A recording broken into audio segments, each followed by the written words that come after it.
कैसे हैं आप लोग? उम्मीद करते हैं स्वस्थ होंगे और अच्छा होंगे। बहुत दिन बाद आपसे मुलाकात हो रही है, बहुत दिन बाद, लगभग शायद 1 या 2 साल के बाद ही हम आपके सामने रूबरू हो रहे हैं। तो चलिए ज़्यादा ना टाइम गवाते हुए आज मैं आपको पहले मैं रेलवे का कटअप बताया था, वही अनुमानित जाता था। आज मैं बिजली डिपार्टमेंट का DSPSCL का कटअप मैं बता रहा हूँ। तो चलिए शुरुआत करते हैं ज़्यादा ना टाइम गवाते हुए। देखिए, ये एग्ज़ाम आज से कुछ महीनों पहले एग्ज़ाम ये कंडक्ट करवाया गया था। जो लास्ट एग्ज़ाम 22 जून को था, ठीक है। तो ये बिहार टेक्नीशियन ग्रेड 3 का कटअप है। आप देखिए, कटअप कुछ होता नहीं है। कटअप वो होता है जितना आप बना के आए हैं, जितना आप मेहनत किए वही कटअप हो गया। लेकिन फिर भी आप बनाने के बाद, आप अपना स्कोर मिलाने के बाद, जो आंसर की से मिलाने के बाद जो आता है उससे संतुष्टि होने के लिए कटअप इंसान देखता है। तो वही अंदाज़ा, वही डाटा के अनुसार मैं आपको एक अंदाज़ा बताऊंगा कि अगर आपका स्कोर इतना के आसपास आ रहा है तो आप डॉक्यूमेंट बनवा लीजिए और डॉक्यूमेंट वेरिफिकेशन के लिए रेडी रहिए। चलिए शुरुआत करते हैं सबसे पहले जनरल से। अगर जनरल में आप लोग आते हैं, अगर आप लोग जनरल में आते हैं, अगर जनरल में आप लोग आते हैं, जनरल में अगर आपका रॉ मार्क्स, ये नॉर्मलाइजेशन मार्क्स नहीं है, रॉ मार्क्स है।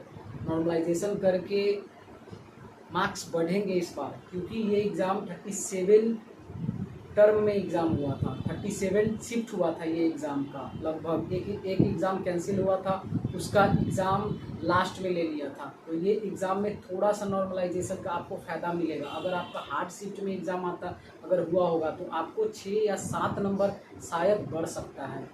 ये तो वही लोग कैसे नॉर्मलाइज करके बढ़ाएंगे, वो तो वही लोग डाटा के अनुसार बढ़ाए कि आपका कौन सा शिफ्ट में एग्ज़ाम था और कितना हार्ड था, वही लोग बढ़ाएंगे। लेकिन अगर आप लोग का मॉडरेट शिफ्ट आता है तो उसमें 4 या 5 नंबर बढ़ने की संभावना है। लेकिन अगर आप इजी शिफ्ट में एग्ज़ाम दिए होंगे तो उसमें बहुत कम चांस होता है कि नंबर आपका बढ़ेगा। कमता तो नहीं है, ज़्यादातर कमने का तो अभी तक ऐसा डाटा है नहीं। लेकिन इस बार का बता नहीं सकते इस बार क्या होगा, अभी तो डाटा आएगा उसके बाद ही आप अंदाज़ा लगाएगा। तो चलिए शुरुआत करते हैं। देखिए, अगर आपका अनरिजर्व में यानी जनरल में, अगर आपका जनरल में अभी रॉ मार्क्स 68 to 73 72 के समथिंग में आ रहा है तो आप डॉक्यूमेंट्स बनवा लीजिए।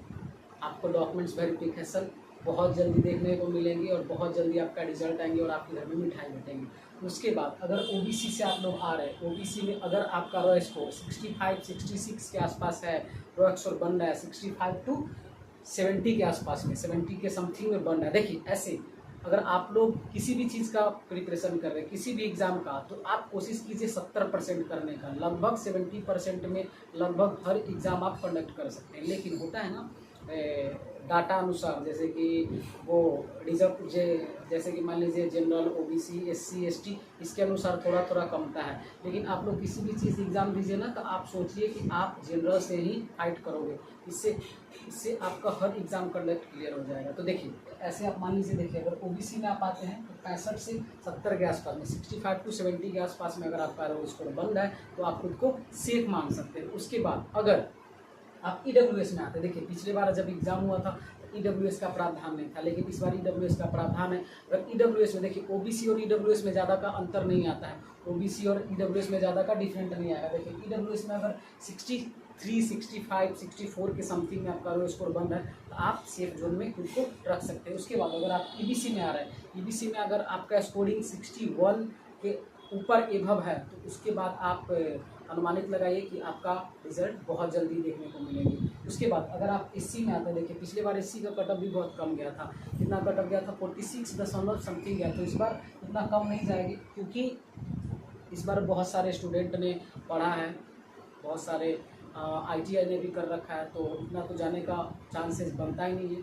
उसके बाद अगर आप SC में आते हैं, सॉरी यहाँ पे SC 2 जगह हो गया, यहाँ पे ST होना चाहिए। देखिए, अगर आप ST में आते हैं, ठीक है, ST में आते हैं तो आपका 50 के समथिंग में अगर आ रहा है तो आप खुद को सेफ स्कोर में मान सकते हैं। देखिए, पिछले बार क्या हुआ था, पिछले बार बहुत मतलब कि कम कटअप गया था। तो बहुत कम कटअप जाने का बहुत सारा रीज़न होता है, क्योंकि पिछले बार इतना ज़्यादा लोगों ने वो टेक्निकल का पढ़ाई नहीं किए होंगे, इतना ज़्यादा टीचर अवेलेबल नहीं थे। अब तो यूट्यूब है, ऑनलाइन के माध्यम से बहुत सारा प्लेटफॉर्म है, वहाँ पे मतलब कि क्लास बहुत लोगों ने किया है, तो उसके अनुसार तो डाटा बढ़ेगी ही। और इसके बाद आप अंदाज़ा लगाइए कि पिछले बार जितना कटअप गया है उससे 10 नंबर अगर आपका अगर ज़्यादा है तो आपका संभावना है कि आपका रिजल्ट आ सकती है। तो चलिए फिर मिलेंगे नेक्स्ट वीडियो में आपसे फिर मिलेंगे फीमेल का कटअप में। तो चलिए, जब तक के लिए जय हिंद, वंदे मातरम। अब मुलाकात हमेशा होती रहेगी।